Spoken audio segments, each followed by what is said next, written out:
Hi friends, welcome to మన Bommarillu. Upcoming రివ్యూలోకి వెళ్ళిపోదాం. రాజ్ ఆఫీస్లో ఎంప్లాయీస్ అందరితో మాట్లాడుతూ నేను మిమ్మల్ని ఇప్పటికిప్పుడు అగ్రెసివ్ డెసిషన్ తీసుకొని అందరినీ సస్పెండ్ చేయొచ్చు, లైక్ వర్క్లో నుండి తీసేయచ్చు, కానీ నేను అలా చెయ్యాలనుకోవటం లేదు. అందరూ కలిసి పని చేస్తేనే మన కంపెనీ నెంబర్ 1 పొజిషన్లో ఉంటుంది, కాబట్టి అందరూ అర్థం చేసుకోండి అని చెప్పి ఇంకా అలా అక్కడి నుండి వెళ్ళిపోమని చెప్తాడు రాజ్. కానీ రాజ్ మాత్రం ఆలోచనలో పడతాడు. ఇంకా అలా ఆలోచిస్తూ ఇప్పుడు కాంట్రాక్ట్ కూడా మన చేతికి మిస్ అయింది, వర్కర్స్ కూడా ఎఫిషియెంట్గా లేరు, వీళ్ళని ఎలా అయినా సెట్ చేయాలి. శృతి శృతి అని పిలుస్తాడు రాజ్. సార్ అని అంటుంది శృతి. శృతి వెంటనే కొన్ని డిజైన్స్ తీసుకొనిరా అని అంటారు. సార్ ఇదిగోండి సార్ అని కొన్ని గోల్డ్ డిజైన్స్ అయితే తీసుకొని వస్తుంది. ఇవా ఏంటి ఇలా వేశావు, అంతకుముందు బాగానే ఉంటాయి కదా అని అడుగుతాడు. సార్ ముందు వేసినవి కావ్య మేడం వేశారు, ఇవి నేను వేశాను. ఎప్పుడైతే కావ్య మేడం వేశారో అప్పటి నుండి మీకు మావి ఏ డిజైన్ వేసినా నచ్చటం లేదు సార్ అని అంటుంది. ఇంకా శృతి అంటే ఏంటి, ఇప్పుడు ఆ కావ్యని కళావతిని ఇక్కడికి తీసుకురమ్మంటావా అని అంటాడు రాజ్. అలాంటప్పుడు నిన్నెందుకు నేను వర్క్లో పెట్టుకుంటాను అని గట్టిగా అరుస్తాడు రాజ్. సార్ నేను అలా అనటం లేదు సార్, నేను ఎంత గీసినా మీరు సాటిస్ఫై అవ్వటం లేదు. ఒకసారి గీసి చూస్తేనే కదా సార్ ఎవరికైనా అర్థమయ్యేది డిజైన్ ఎలా చేయాలనేది అని అంటుంది శృతి. అంటే నేను డిజైన్స్ చేతకాక నీకు అప్పచెప్పాను నువ్వు అంటున్నావు, అంతే కదా? నీతో పెట్టుకుంటే లాభం లేదు, అందరికీ నేను చులకనైపోయాను, అందుకే నేనే డిజైన్స్ వేస్తాను అని ఇంకా చాలా కోపంగా డెసిషన్ తీసుకుంటాడు రాజ్. ఇది ఇలా ఉండగా అనామిక ఇంకా సబ్సిడియరీ కంపెనీ ఎండీతో మాట్లాడుతూ ఉంటుంది. చూడు, ఆ కళావతి కావ్యకి అస్సలు అనుమానం రాకూడదు. ఒక పెద్ద కంపెనీ నుండి కాంట్రాక్ట్ వచ్చిందని చెప్పి సామంత్ కంపెనీకి సంబంధించిన అన్ని డిజైన్స్ కావ్య వేసేటట్టు నువ్వే చేయాలి, ఇది నీ బాధ్యత, అర్థమైందా అని అంటారు.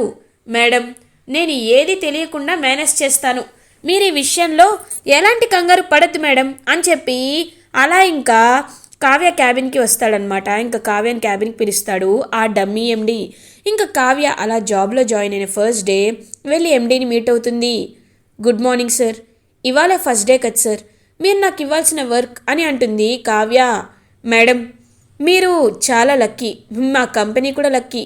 ఇలా మీరు జాబ్లో జాయిన్ అయ్యారో లేదో ఒక పెద్ద కంపెనీ కాంట్రాక్ట్ మాకు వచ్చింది, వాళ్ళకి కొన్ని స్పెసిఫికేషన్స్ ఉన్నాయి, వాళ్ళు కాకపోతే రేపటికల్లా డిమాండ్ చేస్తున్నారు, డిజైన్స్ మీరు రేపటికల్లా గీసి ఇవ్వగలరా మేడం అని అడుగుతారు. తప్పకుండా ట్రై చేస్తాను, మీకు ఒక 2-3 డిజైన్స్ తీసుకొని వస్తాను, ఖచ్చితంగా వాటిని అందరూ మెచ్చుకునేలా ఒకవైపు యాంటిక్గా అండ్ ట్రెండింగ్గా ఉండేటట్టు నేను చేస్తాను అని చెప్పి ఇంకా అలా వెళ్ళిపోతుందనమాట కావ్య. ఇంకా కావ్య ఆలోచిస్తూ ఇది పెద్ద కంపెనీ అంటున్నారు, వాళ్ళు ఎవరు అని చెప్పి ఆలోచిస్తూ ఉంటాడనమాట ఇంకా కావ్య. సార్ ఆ కంపెనీ డీటెయిల్స్ నేను తెలుసుకోవచ్చా అని అడుగుతుందనమాట కావ్య. మేడం వాటిని డిస్క్లోజ్ చేయొద్దని వాళ్ళు చెప్పారు, ఏమీ అనుకోవద్దు అని అంటాడు ఎండి. ఇంకా ఆలోచనలో పడుతుందనమాట కావ్య. ఏంటి డిస్క్లోజ్ చేయొద్దు అన్నారా, స్పెసిఫికేషన్స్ ఇస్తున్నారు, కంపెనీ ఏది అంటే మాత్రం చెప్పటం లేదు, ఒకవేళ ఇది వీళ్ళ రూల్స్ ఏమో అని చెప్పి ఇంకా అలా ఆలోచనలో పడుతుంది కావ్య. ఇది ఇలా ఉండగా బేబీ నాకు ఒకసారి రాజ్ని కలవాలనిపిస్తుంది అని అంటారు సామంత్. ఇప్పుడు వద్దు, ఇప్పుడు వెళ్తే ఖచ్చితంగా నీపై డౌట్ వస్తుంది అని అంటారు. లేదు కాంట్రాక్టర్ వాళ్ళ వల్లే మన దగ్గరికి వచ్చేశాడు, కాబట్టి వాడికి ఎలాంటి డౌట్ రాదు, ఆ రాజ్ కళ్ళల్లో ఒక్కసారి టెన్షన్ చూడాలనిపిస్తుంది, నేను ఇప్పుడే వెళ్ళి రాజ్కి స్వీట్ వార్నింగ్ ఇచ్చేసి వస్తాను అని సామంత్ అయితే అలా ఇంకా స్వరాజ్ గ్రూప్ ఆఫ్ ఇండస్ట్రీస్కి బయలుదేరుతాడు. ఇది ఇలా ఉండగా రాజ్ ఇంకా అందరు ఎంప్లాయీస్ని సెట్ చేసి ఇప్పుడు మీరు ఖచ్చితంగా నేను చెప్పినట్లు చేయాలి, 2 డేస్లో వర్క్ అంతా ఫినిష్ అవ్వాలి, నేను అనుకున్నట్లు డిజైన్స్ కాంట్రాక్ట్, యూనిక్నెస్ అన్నీ రీస్టోర్ అవ్వాలి, ఓకేనా అని చెప్పి అలా ఇంక వస్తూ ఉంటాడు రాజ్. అప్పుడే సామంత్ రాజ్కి ఎదురుపడతాడు. ఏంటి స్వరాజ్, కళ్ళల్లో ఎప్పుడు కాన్ఫిడెన్స్ కనబడేది, ఇప్పుడు భయం కనబడుతుంది, భయపడుతున్నావా అని అడుగుతాడు. నేనెందుకు భయపడతాను, భయపడాల్సిన అవసరం కూడా నాకు లేదు అని అంటాడు రాజ్. కానీ ఫ్యూచర్లో పడతావు, ఖచ్చితంగా పడతావు, భయం కాదు, కింద పడిపోతావు అంటున్నా. ఈసారి వచ్చే ఎక్స్పోలో నంబర్ 1 పొజిషన్ని Samanth group of industries take over చేయబోతుంది. 100 ఏళ్ల చరిత్రలో ఫర్ ది ఫస్ట్ టైం ఈ ఇండస్ట్రీలో స్వరాజ్ గ్రూప్ ఆఫ్ ఇండస్ట్రీస్ కాకుండా సామంత్ గ్రూప్ ఆఫ్ ఇండస్ట్రీస్ ఎదగబోతుంది. ఆ విషయాన్ని ముందు నీకు చెప్దామనే నేను నిన్ను పిలిపించాను. ఎందుకు అనుకుంటున్నావు? ఎందుకంటే ఎలాగో కాంట్రాక్టర్ మా వైపే వచ్చేశాడు, కస్టమర్స్ కూడా ఒక్కొక్కరుగా తగ్గిపోతూ మమ్మల్ని ప్రిఫర్ చేయడం స్టార్ట్ చేశారు. కాబట్టి నువ్వు ఖచ్చితంగా నంబర్ 2 పొజిషన్కి వెళ్ళిపోవాల్సిందే అని అంటాడు సామంత్. నువ్వు ఎన్నైనా కలలు కను, నాకు అవసరం లేదు, కానీ ఆఖరికి గెలిచేది నేనే. ఎప్పుడు నంబర్ 1 పొజిషన్ మా కంపెనీదే అని రాజ్ కాన్ఫిడెంట్గా చెప్తాడు. చూద్దాం, అది కూడా చూద్దాం అని సామంత్ అక్కడి నుండి వెళ్ళిపోతాడు. ఇది ఇలా ఉండగా నైట్ అవుతుంది. కావ్య ఇంకా చెప్పిన డిజైన్ స్పెసిఫికేషన్స్తో డిజైన్స్ వేయడానికి ట్రై చేస్తూ ఉంటుంది. కానీ తనకి మాత్రం పాపం రాజే గుర్తుకు వస్తూ ఉంటాడు. ఇటువైపు రాజ్ కూడా తన రూమ్లో కూర్చొని డిజైన్స్ వేయడానికి ప్రయత్నిస్తూ ఉంటాడు. కానీ ఎంత చూసినా తనకు కూడా అలా ఇంకా కావ్య గుర్తుకు వస్తూ ఉంటుంది. అనుకోకుండా తనకి తెలియకుండానే కాన్షియస్ లేకుండా కావ్య రాజ్ తను ఉన్న డ్రాయింగ్ అయితే గీస్తుంది. కనకం అప్పుడే అక్కడికి వచ్చి చూసి, ఏంటే నీ భర్త గురించి ఆలోచిస్తున్నావా అని అడుగుతుంది. లేదు లేదు, అలాంటిదేమీ లేదు అని అంటుంది. నీ నోరు అబద్ధం చెప్పొచ్చు, కానీ నువ్వు వేసిన డ్రాయింగు నీ మైండ్లో ఏముందో చెప్తుంది అని అంటుంది కనకం. ఆ డ్రాయింగ్ చూడగానే ఒక్కసారిగా షాక్ అయిపోతుంది కావ్య. ఎందుకంటే అందులో రాజ్ అండ్ కావ్య ఉంటారు కాబట్టి. ఇటువైపు రాజ్ కూడా అలా ఇంకా డ్రాయింగ్ చూస్తే అక్కడ కావ్య ఉంటుంది. కావ్యం చూసి ఒక్కసారిగా షాక్ అయిపోతాడు డ్రాయింగ్లో రాజ్. ఏంటి, నేను కళావతిని గీశాను, కళావతి ఎందుకు ఎందుకు నాకు ఇంతలా గుర్తొస్తున్నావు అని చెప్పి ఇంకా విసిరి పడేస్తాడనమాట రాజ్. అప్పుడే అక్కడికి ఇందిరాదేవి వస్తుంది. ఇంకా విసిరేసిన పేపర్ని చూసి తీసుకొని, ఏంటి రాజ్, నీ భార్యని నీ చేతులతో ఈ కాగితంపై గీసి ఇప్పుడు తను నీ మనసులో లేనట్టుగా విసిరి పడేస్తున్నావా అని అడుగుతారు. అలాంటిదేమీ లేదు నాన్నమ్మ అని అంటాడు రాజ్. చూడు రాజ్, నువ్వు నాకు అబద్ధం చెప్పచ్చు, కావ్యకు అబద్ధం చెప్పచ్చు, ఇంట్లో వాళ్ళకేం కర్మ, ప్రపంచంలో ఉన్న వాళ్ళందరికీ అబద్ధం చెప్పచ్చు.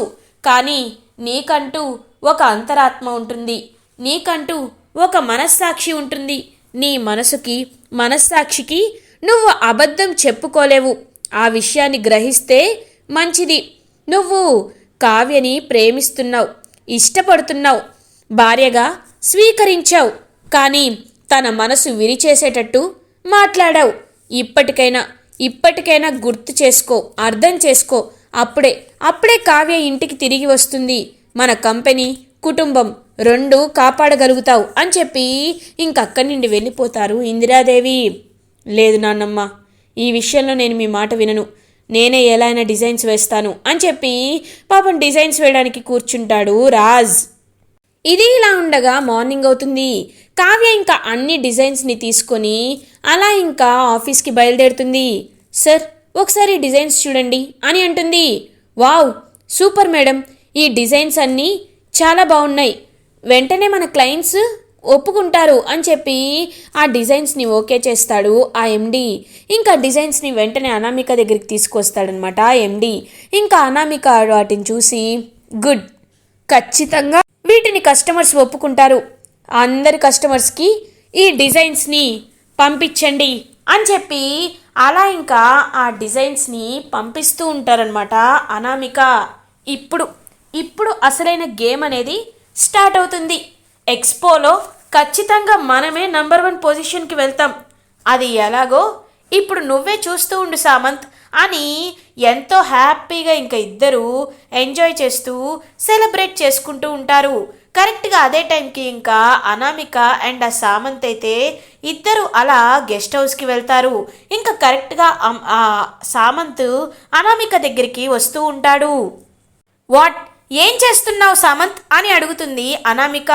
What is this? ఈ జనరేషన్లో ఇలాంటివన్నీ కామన్ కదా. మనం ఒకరినొకరు అర్థం చేసుకుంటున్నాం. ఇంకా మిగిలింది పెళ్ళి మాత్రమే కదా, మనం క్లోజ్గా ఉంటే తప్పేంటి అని అంటూ ఉంటాడు సామంత్. సామంత్, నువ్వు తప్పు చేస్తున్నావు అని అంటుంది అనామిక. తప్పొప్పుల గురించి నువ్వు మాట్లాడద్దు అని అంటాడు సామంత్. ఇంకా సైలెంట్గా ఉంటుందన్నమాట అనామిక. అయినా నీ అవసరం నాకు ఆ స్వరాజ్ గ్రూప్ ఆఫ్ ఇండస్ట్రీస్ పతనం వరకే, దాని తర్వాత నువ్వెవరో నేనెవరో అని అనామిక అలా ఇంకా కోపంగా చూస్తూ ఉంటుంది ఆ సామంత్ వైపు. సామంత్ కూడా నిన్ను నంబర్ 1 పొజిషన్కి వెళ్ళడానికే వాడుకుంటున్నాను. కాలేజ్లో ఎన్నోసార్లు ప్రపోజ్ చేశాను, కానీ నువ్వు నన్ను యాక్సెప్ట్ చేయలేదు. ఇప్పటికైనా నా గర్ల్ ఫ్రెండ్గా ఉంటానని నా డబ్బు కోసమే ఒప్పుకున్నావని కూడా నాకు తెలుసు. కానీ ఈలోపు నీ జీవితాన్ని నాశనం చేయాలని, నీ నుండి నాకు లాభం రావాలనే నేనిదంతా చేస్తున్నాను అని సామంత్ కూడా మనసులో అనుకుంటాడు. ఖచ్చితంగా మన కంపెనీ నంబర్ 1 పొజిషన్కి వెళ్తుంది కదా అని అడుగుతాడనమాట సామంత్. ఖచ్చితంగా వెళ్తుంది అని అంటుంది అనామిక. కరెక్ట్గా అదే టైంకి ఫోన్ రింగ్ అవుతుంది. Wow, it's a good message. Hello అని అంటారు. ఒక్కసారిగా సామంత్ ఇంకా ఫోన్ లిఫ్ట్ చేసి షాక్ అయిపోతాడు. బేబీ, మనం త్వరగా ఆఫీస్కి బయలుదేరాలి అని అంటాడు సామంత్. ఏమైంది అని అడుగుతుంది అనామిక. చెప్తాను, ముందు రా అని చెప్పి ఇంకా అర్జెంటుగా సామంత్ అండ్ అనామిక అయితే ఆఫీస్కి బయలుదేరుతారు. ఇంకా ఆఫీస్కి వెళ్ళేసరికి అక్కడ క్లయింట్స్ అందరూ వచ్చేసి ఉంటారనమాట. ఇంకా క్లయింట్స్ అందరూ వచ్చి వెయిట్ చేస్తూ ఉంటారు సామంత్ అండ్ అనామిక కోసం. ఏమైంది, ఎందుకు మీరు ఇలా వెయిట్ చేస్తున్నారు అని అడుగుతాడు Samanth. What is this sir, మీరు ఇలా చేస్తారని అస్సలు అనుకోలేదు. మాకు చాలా యూనిక్గా, ట్రెండీగా, యాంటిక్గా ఉండే డిజైన్స్ కావాలి అని మేము అడిగాం. కానీ మీరు ఆల్రెడీ స్వరాజ్ గ్రూప్ ఆఫ్ ఇండస్ట్రీస్లో ఉన్న డిజైన్స్ని ఇక్కడికి తీసుకువస్తే దీని యూజ్ ఏంటి అంటే, మీరు వాళ్ళ కంపెనీలో ఉన్న డిజైన్స్ ఇక్కడికి తీసుకొచ్చి వేస్తే ఇంకా మీ కంపెనీకి ఉన్న యూనిక్నెస్ ఎక్కడా అని అడుగుతారు ఆ కస్టమర్స్. ఒక్కసారిగా అనామిక అండ్ సామంత్ షాక్ అయిపోతారు. వాట్, ఇవి ఆల్రెడీ మార్కెట్లో ఉన్న డిజైన్సా అని అలా చూస్తూ ఉంటుందన్నమాట అనామిక. ఎస్, అవి ఉన్న డిజైన్సే అని కావ్య గొంతు వినపడుతుంది. ఒక్కసారిగా సామంత్ అండ్ అనామిక కావ్య వైపు చూస్తూ ఉండిపోతారు. ఏంటి, షాక్ అయ్యావా? నేను రాననుకున్నావా? లేకపోతే మీ మోసాన్ని తెలుసుకోలేననుకున్నావా? చూడు, ఎప్పుడైతే నేను కంపెనీలో జాయిన్ అయిన 2వ రోజే పెద్ద క్లయింట్స్ వచ్చారని చెప్పగానే నాకు అనుమానం వచ్చింది. తక్కువ జీతానికి కూడా నన్ను హైర్ చేసుకున్న వెంటనే పెద్ద క్లయింట్స్ రావడం ఏంటని వాళ్ళ గురించి ఫ్యాక్ట్స్ అడిగాను. కానీ వాళ్ళ గురించి ఏ డీటెయిల్స్ చెప్పనప్పుడు నాకు అనుమానం ఇంకా పెరిగింది. అందుకే నేనే పూర్తిగా కంపెనీ డీటెయిల్స్ గురించి తెలుసుకున్నాను. తెలుసుకునే ప్రాసెస్లో ఈ కంపెనీ సామంత్ గ్రూప్ ఆఫ్ ఇండస్ట్రీస్కి సబ్సిడియరీ కంపెనీ అని అర్థం చేసుకున్నాను. అప్పుడే ఇలా వేస్తేనే జరుగుతుందని ప్లాన్ని తిప్పి కొట్టాలనే ఇలా ఆల్రెడీ మా కంపెనీలో ఉన్న డిజైన్స్నే మీకు వేశాను. నువ్వు ఎలాగో ఎప్పుడు కంపెనీ విషయాలు చూడలేదు కాబట్టి నీకు అవి మార్కెట్లో ఆల్రెడీ ఉన్నాయనే విషయం కూడా తెలీదు. నన్ను మోసం చేయాలని, మా వాళ్ళని నన్నట్టు పెట్టుకొని నా కంపెనీని దెబ్బతీయాలని చూస్తే ఆఖరికి నువ్వే గోతిలో పడతావు. ఆ విషయాన్ని నువ్వు గమనించుకో. సార్, వీళ్ళు నాకు తెలియకుండా నన్ను హైర్ చేసుకొని స్వరాజ్ గ్రూప్ ఆఫ్ ఇండస్ట్రీస్ని బీట్ చేయాలనుకుంటున్నారు. మీరు ఏది చూస్ చేసుకుంటారు? కాపీ కొట్టే వీళ్ళనా, ఒరిజినల్గా క్రియేట్ చేసిన స్వరాజ్ గ్రూప్ ఆఫ్ ఇండస్ట్రీస్నా అని అడుగుతుంది కావ్య. మేడం, మీరు ఇంతలా చెప్పాక కూడా మేము ఇక్కడ ఎందుకుంటాం మేడం, మేము రాజ్ గారి దగ్గరికే వెళ్తాం అని చెప్పి ఇంకా క్లయింట్స్ అందరూ రాజ్ దగ్గరికి వెళ్ళిపోతారు. ఒక్కసారిగా ఇంకా సామంత్, నేను చెప్తూనే ఉన్నాను అప్పటికీ జాగ్రత్తగా ఉండాలని, అయినా నువ్వు వినలేదు. చా, నీతో పెట్టుకుంటే వేస్ట్. ఇప్పుడు ఉన్న క్లయింట్స్ అండ్ పరువు మొత్తం కూడా పోయింది. వీళ్ళు వెళ్ళి అందరితో ఈ న్యూస్ స్ప్రెడ్ చేస్తారు. మెల్లమెల్లగా నా కంపెనీ డౌన్ఫాల్ అయిపోతుంది. నువ్వు వచ్చాకే ఇదంతా జరిగింది. ఇంకా నువ్వు నా దగ్గర ఒక్క క్షణం కూడా ఉండద్దు, వెళ్ళిపో అని చెప్పి ఇంకా గట్టిగా అరిచి అలా బ్రేకప్ చెప్పేస్తాడు అనామికతో సామంత్. ఒక్కసారిగా అనామిక షాక్ అయిపోయి అలా ఇంకా ఆఫీస్ నుండి మెట్లు దిగుతూ ఉంటుంది. చూసావా, జీవితంలో ఒక్కసారి మెట్టు దిగిన వెంటనే ఆటోమేటిక్గా ఇంకొక అడుగు కూడా పడిపోతుంది. ఒకరికి అన్యాయం చేద్దామని, ఒకరి మంచి వాళ్ళ కాళ్ళు లాగుదామని చూస్తే నువ్వే బురదలో పడతావు. ఇప్పటికైనా ఆ విషయాన్ని అర్థం చేసుకో అని కావ్య అక్కడి నుండి వెళ్ళిపోతుంది. ఇలా ఎపిసోడ్ ఎండ్ అవుతుంది. ఫర్దర్ ఎపిసోడ్ రివ్యూస్ ముందుగా మీకు కావాలి అనుకుంటే మా ఛానల్ని సబ్స్క్రైబ్ చేసుకోండి. Thanks for watching.